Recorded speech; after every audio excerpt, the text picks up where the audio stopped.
नालंदा विश्वविद्यालय भारतीय इतिहास का एक महत्वपूर्ण संस्थान था, जिसकी महानता और गौरव का जिक्र आज भी हमारे इतिहास में किया जाता है। इस विश्वविद्यालय की गहरी दास्तान उसके तोड़फोड़ से लेकर पुनर्उद्घाटन तक बहुत रोचक है। नालंदा विश्वविद्यालय का नाम सुनते ही हमारे मन में उसकी महत्ता और गौरव की छवि ताजा हो जाती है।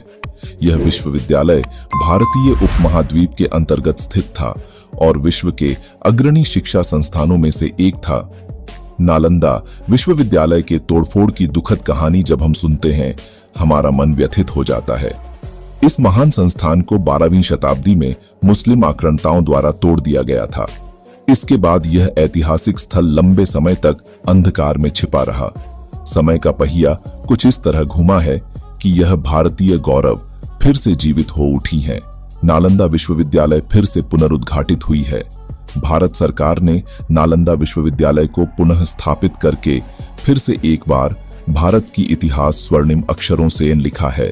नमस्कार दोस्तों, स्वागत है मेरे चैनल विचित्र संसार में।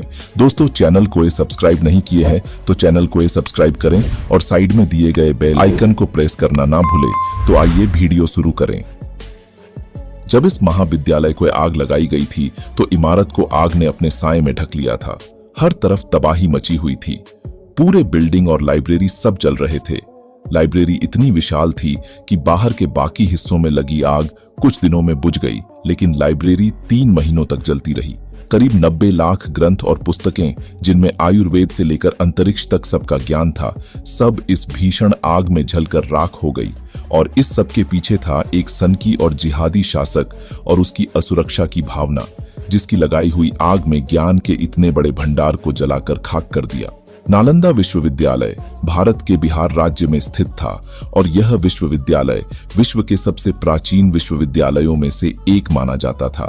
यह विश्वविद्यालय 5वीं सदी से 13वीं सदी तक महत्वपूर्ण शिक्षा केंद्र रहा है। आज हर साल लाखों बच्चे भारत छोड़कर बाहर की यूनिवर्सिटी से अपनी पढ़ाई पूरी करने जाते हैं। कोई ऑक्सफोर्ड जाता है तो कोई न्यूयॉर्क यूनिवर्सिटी। लेकिन हजारों साल पहले कहानी कुछ और थी। तब इसके उलट दूसरे देशों से लाखों विद्यार्थी अपनी शिक्षा पूरी करने भारत आते थे। तब शिक्षा का केंद्र कोई फॉरेन यूनिवर्सिटी नहीं, बल्कि प्राचीन भारत के सबसे पुराने विश्वविद्यालयों में से एक था नालंदा विश्वविद्यालय। शुरुआत से ही प्राचीन भारत की एक ऐसी जगह थी जहां ज्ञान का असीम भंडार था। लगभग 57 एकड़ के एरिया में फैली इस यूनिवर्सिटी में लिटरेचर, लॉजिक, मैथमेटिक्स, भूगोल, दर्शन और मेडिसिन जैसे कई सब्जेक्ट पढ़ाए जाते थे। जहां स्टूडेंट्स ज्ञान की खोज में China, Tibet, Indonesia, Japan, Asia जैसे कई देशों से खींचे चले आते थे। नालंदा यूनिवर्सिटी ज्ञान का भंडार होने के साथ साथ एक आर्किटेक्चरल के सारे विश्व में नमूना था। बड़े एरिया में फैली इस बस्ती में 8 कंपाउंड थे, जिनमें मंदिर और एक बड़ी ताल, जो इस नई बाली में भी बनाया गया है। बीते 1500 साल पुराना स्ट्रक्चर लाल ईंटों से बना था, जिसे काफी वेटलैंड तरीके से बनाया गया था। लेकिन यहाँ का मुख्य आकर्षण थी इस कैंपस की लाइब्रेरी, जिसे धर्मगंज कहा जाता था। कहा जाता है कि नालंदा एक आम के बगीचे पर बनी थी, जिसे 500 व्यापारियों ने गौतम बुद्ध को तोहफे के रूप में दिया था। उन्होंने अगले 3 महीने तक यहाँ बुद्धिज्म की टीचिंग को स्प्रेड किया। धीरे धीरे यह जगह बुद्धिज्म के लिए एक महत्वपूर्ण केंद्र बन गए। 5वीं सदी में गुप्त डायनेस्टी की राजा आदित्य ने इस विश्वविद्यालय का निर्माण करवाया था। इस यूनिवर्सिटी में पढ़ाने वाले सभी टीचर्स अपने अपने क्षेत्रों के विशेषज्ञ थे।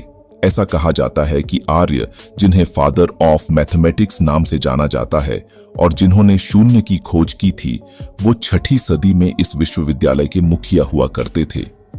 यूं सांग के लिखे डॉक्यूमेंट्स में उन्होंने नालंदा के बारे में बताया है कि उस समय में वहां लगभग 10,000 छात्र और 2,000 अध्यापक थे। नालंदा के निर्माण के बाद से लगातार कई बार हमले हुए, लेकिन हर बार यह उतनी ही मजबूती से उभर कर वापस आई, जैसे कि आज फिर से यशस्वी प्रधानमंत्री श्री नरेंद्र मोदी जी के कार्यकाल में आया है। प्राचीन भारत की इस विश्व स्तरीय यूनिवर्सिटी ने लगभग 800 सालों तक भारत के साथ साथ पूरी दुनिया में अपने ज्ञान की रोशनी फैलाई। लेकिन इन सभी हमलों के बीच एक हमला ऐसा हुआ जिसने नालंदा की इस रोशनी को अंधेरे में बदल दिया। ये वो दौर था जब बख्तियार खिलजी भारत आया। अफगानिस्तान के एक कबीले से बख्तियार दिल्ली और अवध में काम ढूंढने के इरादे से आया था, मगर समय के साथ खिलजी मजबूत होते गए। एक बार की बात है, खिलजी बहुत बीमार हो गया। तब वह अपने धर्म के अनुसार बहुत जगहों पर दिखाया, परंतु ठीक नहीं हुआ तो किसी की कहने पर नालंदा यूनिवर्सिटी के प्राचार्य श्री राहुल जी से दिखाया। प्राचार्य आयुर्वेदिक दवा कुरान के हर पन्ने पर मिला दी थी, जिसे खिलजी रोज पढ़ते और बाद में खिलजी पूर्ण स्वस्थ हो गया। इससे खिलजी के मन में एक ईर्ष्या भाव और द्वेष पैदा हुआ, जिसके चलते खिलजी ने सारे यूनिवर्सिटी को ही जला दिया। इस तरह इस आग में एक से एक विद्वान तथा लाखों किताबें जल गईं। इसी साथ जली भारत का वह अमूल्य ज्ञान इतिहास के पन्नों में कहीं गुम हो गया। नालंदा यूनिवर्सिटी के डिस्ट्रक्शन के बाद भारत में धीरे धीरे बुद्धिज्म का पतन होना शुरू हो गया और आने वाले कई सालों तक नालंदा और इसकी शिक्षा दुनिया की नजरों से छुपी रही। इस कहानी में एक नया मोड़ तब आया जब फ्रांसिस बुकानन हैमिल्टन ने इस साइट का सर्वे किया।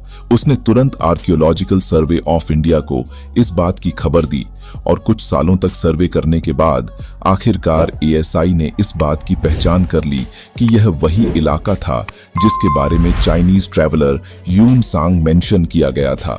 इंडिया के former president APJ Abdul Kalam ने बिहार की स्टेट असेंबली में एशियन नालंदा विश्वविद्यालय का फिर से निर्माण करने का प्रस्ताव रखा था। यह उस महान विश्वविद्यालय को फिर से जीवित करने की तरफ पहला कदम था। साल 2010 में नालंदा यूनिवर्सिटी पास किया गया और सितंबर 2014 में 800 सालों के लंबे अरसे के बाद इस यूनिवर्सिटी के द्वार स्टूडेंट्स के लिए खोल दिए गए, परंतु अभी भी यह अपनी पूर्ण आकार नहीं ले पाई थी। बाद में इसका निर्माण चलता रहा और अब 2024 में जाके इस नालंदा विश्वविद्यालय का पूर्ण रूप से आकार लेने के बाद भारत के प्रधानमंत्री श्री नरेंद्र मोदी द्वारा फिर से सभी के लिए खोल दिए गए। अब यह यूनिवर्सिटी सभी के लिए अवेलेबल है।